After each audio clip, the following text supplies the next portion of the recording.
okay?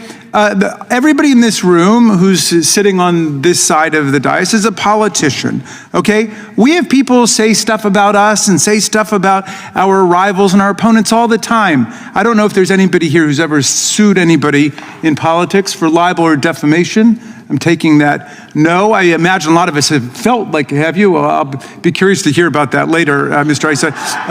But the vast majority of us don't sue people even when we feel really aggrieved by the mean things that people say. It is always such a beautiful thing when MAGA gets what they deserve. And what they deserve is to be protested, booed, and humiliated to their face. And that honor was bestowed upon a MAGA Republican who deserves it more than most. Jim Jordan, who visibly crumbled when during a town hall, he was interrupted in the most humiliating way and just did not know what to say. We're going to get into it all, but before we do, if I could quickly ask you to leave a like on this video, and if you haven't already and you enjoy our channel, to hit that subscribe button. It goes a long way, and it really does mean a lot to me. Now, before we can get into Jim Jordan getting protested at his own town hall, I first want to start with a clip that I think sets this whole event up so perfectly. Jim Jordan being called out for MAGA's attack on free speech by Jamie Raskin.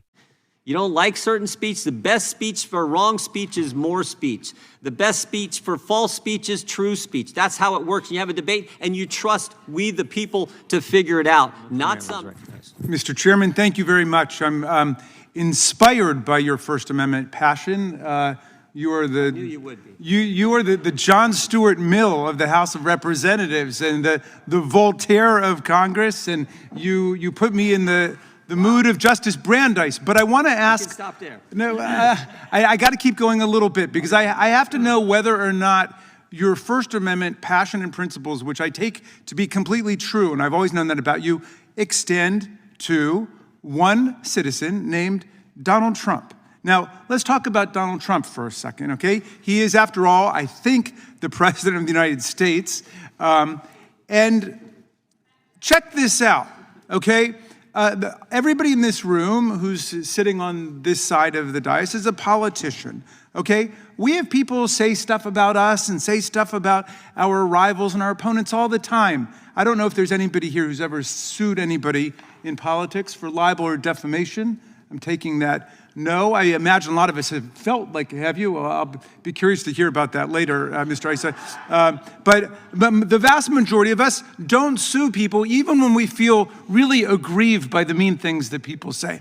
And yet, Donald Trump gets to be President of the United States, and suddenly he decides he doesn't like Jim Jordan's approach, which is the answer to bad speech is good speech. The answer to false speech is true speech. The answer to nonsense is the dialectics of expression.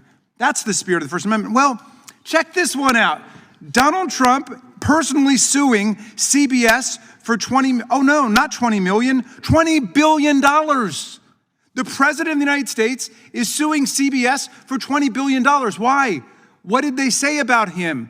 Did they lie about him? Did they defame him? No, it has nothing to do with him. It has to do with the way he thinks they unfairly edited a video conversation with Kamala Harris.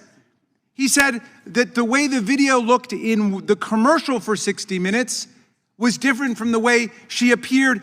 The President of the United States is suing them for $20 billion and ordering the FCC, which is part of the U.S. government and under his unitary executive theory, reporting directly to him like a monarch. He's ordered them to go out and investigate CBS. And meantime, his close friend is trying to take over Paramount. And so he's, of course, completely entangled on the business side. That's not the first time. He did it to ABC with George Stephanopoulos, which settled a suit for him for, I think that one was $15 million. The President of the United States is shaking down the media. Would you guys really be so silent and taciturn about this if it was Joe Biden doing that? Honestly, I'm just waiting for one person to answer me honestly about it. Would you guys be okay if Joe Biden had been the one who had said destroy a grand jury subpoena against the Democratic mayor of New York for corruption? Would you be okay with that? But suddenly, because it's Donald Trump, you don't want to do oversight on it. It's the most amazing thing in the world. And there are young people watching, and this is the US government.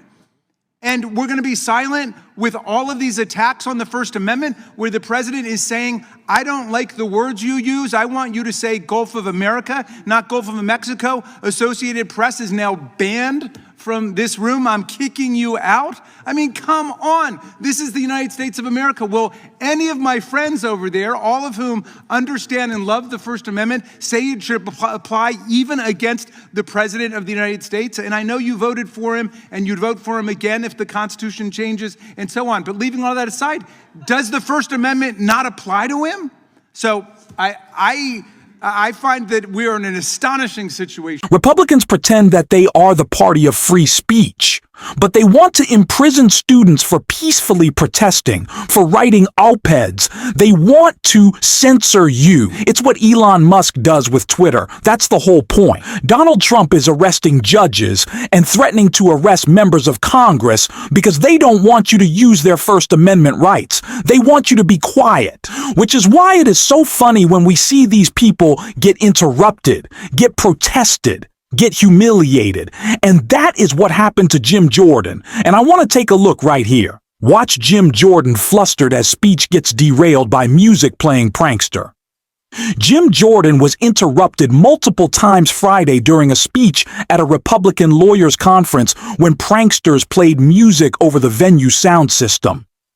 The troll, whom the Ohio Republican was not able to find, interrupted him multiple times, playing songs such as Jelly Roll's Liar.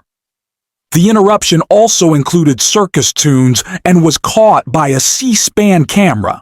Were they paid? Did they go into the were they the first to go into the Capitol? Did they go in the Capitol through the door, through a broken window? Were they urging other people? Lots of questions we have. So we're trying to get that information. They're working with us. That's a little different because you got to be careful about revealing the names of some of these folks. But they're working with us. It's been, I always say, night and day compared to the previous administration, which you would expect. I mean, Garland and Biden weren't gonna help us. The other thing we're trying to get, particularly.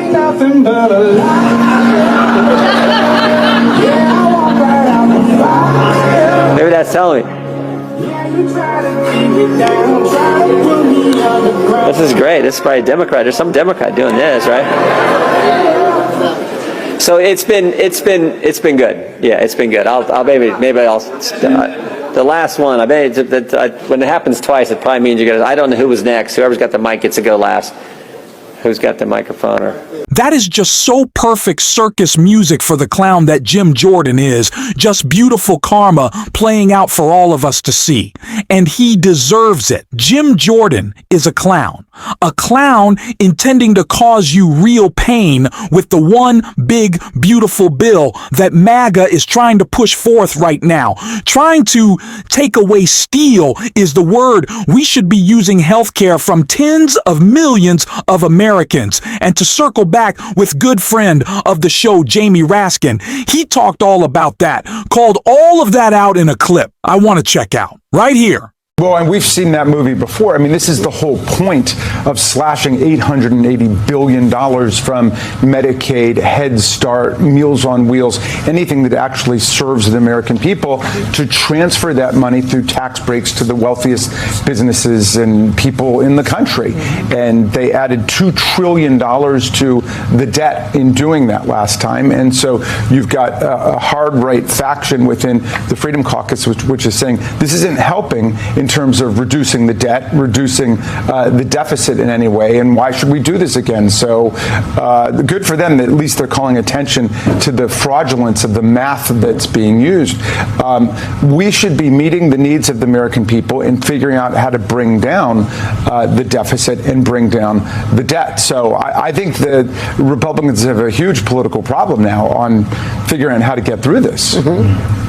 When I talk to Republicans, back there, then that big, beautiful building back there, they understand the political ramifications of going after Medicaid in some way, shape, or form, adding work requirements in some way, shape, or form in red states as well, right? You have Senator Josh Hawley in the Senate saying, you know what, don't do this. This is a bad idea.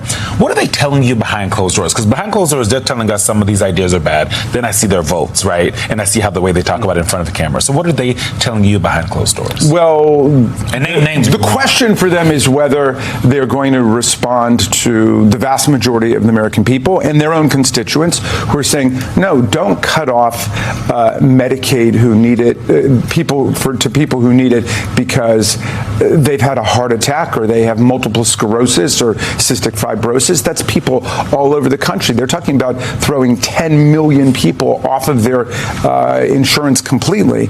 Don't do that. And then those who say all you got to worry about is Donald Trump and Elon Musk, because Elon Musk will spend whatever it takes to oust somebody who doesn't go along with a dictate from Donald Trump, and Trump will come out and endorse your opponent. So it's a moment of truth for them. I will say that they have really locked down their political control over the caucuses. Maybe not 100%, but it's not like there are a lot of Liz Cheney's or Mitt Romney's or Adam Kinzinger's wandering around anymore. They've locked down the control over the caucuses, and yet the conversation quickly moves from the Republicans in disarray in the House to Republicans in the Senate who are saying, I don't care what you guys send over, we're not doing anything. And one of the most surprising people saying this is one Ron Johnson of Wisconsin. Watch this.